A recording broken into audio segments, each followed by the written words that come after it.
ఎలక్షన్లలో ఓడిపోయే వరకల కారు జోరు తగ్గి కాంగ్రెస్ పతార వెరిగి ఫిరాయింపుల ఎపిసోడ్లు నడుస్తూనే ఉన్నాయి. మాజీ ఎమ్మెల్యేలు, ఎంపీలు, మున్సిపల్ చైర్మన్లు ఇట్లా వరుస పెట్టి ఒకలనుకొకలు ఒకటే రోజు ఇద్దరు ముగ్గురు పెద్ద లీడర్లు కూడా గులాబీ కన్వను గూట్ల పడేసి కాంగ్రెస్ కన్వా కప్పుకొని తిరుగుతుండే వరకల బీఆర్ఎస్ లీడర్లకు బీబీ వెరిగిపోతున్నది.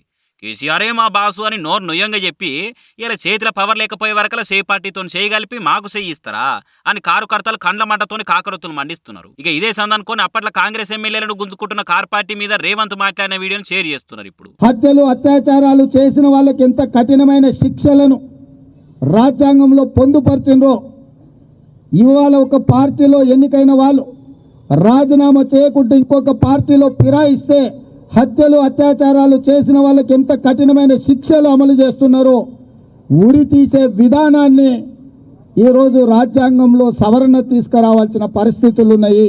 ఇది వినరు కదా, కాంగ్రెస్కి వెళ్ళి కార్ పార్టీలకు పోయిన లీడర్లకు శిక్ష చేయాలనుకుంటా అప్పట్లో రేవంత్ రెడ్డి చెప్పుకొచ్చిన ముచ్చటి ఇది.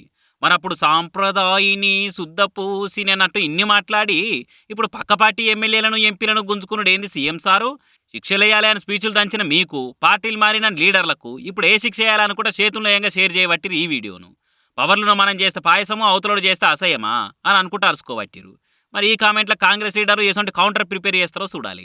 ఏ కోశాన కూడా ఒక పార్టీ సింబల్ మీద ఎన్నికైన ప్రజాప్రతినిధి పార్టీ మారితే మరు క్షణమే వారి సభ్యత్వం రద్దు చేసే విధంగా రాజ్యాంగ సవరణ తీసుకురావాల్సిన అవసరం ఉన్నది.